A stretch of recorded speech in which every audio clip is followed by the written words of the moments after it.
All of you will go to the polls, will stand there in the polling place and make a decision. I think when you make that decision, it might be well if you would ask yourself, are you better off than you were 4 years ago? Is it easier for you to go and buy things in the stores than it was 4 years ago?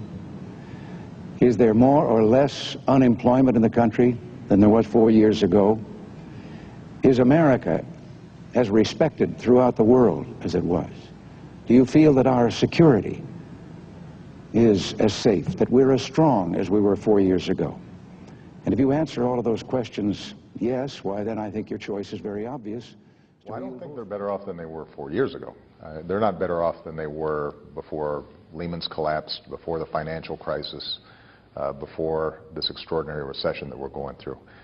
I think that what we've seen is that we've been able to make steady progress to stabilize the economy, but the unemployment rate is still way too high. If you don't agree, if you don't think that this course that we've been on for the last 4 years is what you would like to see us follow for the next 4, then I could suggest another choice that you have. You will go into the voting booth and you will select the next president of the United States of America.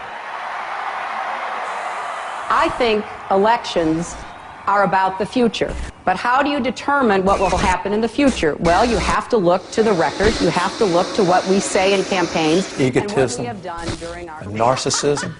Islamofascism is real. Their goal is to unite the world under a single jihadist caliphate. Use fear and falsehood. My view is we had a double Guantanamo.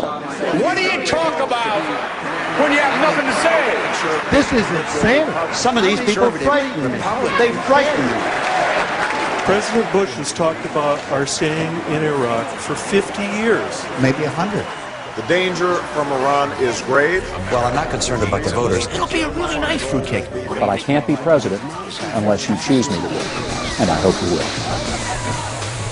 Deficit financing, big government, more taxes, more bureaucracy, more regulations, more policing the world. What are you guys talking about, you know? This country doesn't have to be in the shape that it is in.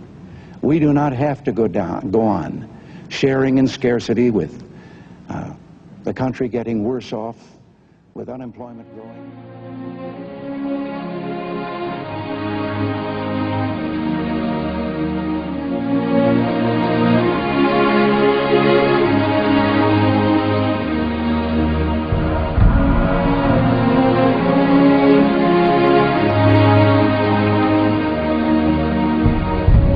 Protect our freedoms, have a strong national defense, look and take care of our borders, have a sound currency. You will see the consequence of the inflation that we have today. In a couple years, you will see the recession, if not the depression. Millions of tax dollars are spent on this type of computer surveillance, a disgusting procedure for a professed free society. And we believe the role of government ought to be for the preservation of liberty. Being patriotic and being American and being pro-constitutional might mean that you don't have to go and become a police state. I mean, we're very confident that the message of liberty is what the Americans want to hear. I think it's another example of a flawed foreign policy that we have followed for a good many decades.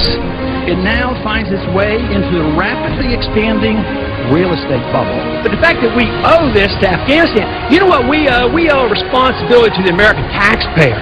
Our new relationship with Gaddafi in Libya is an example of the silliness of this policy. That is the reason that the dollar becomes less valuable, because we just print too many to accommodate. We don't go to war like we did in Vietnam and Korea because the wars never end. If you understand liberty and realize it's the only humanitarian system, once again, able to say that I am a candidate for the presidency in the Republican Party primary.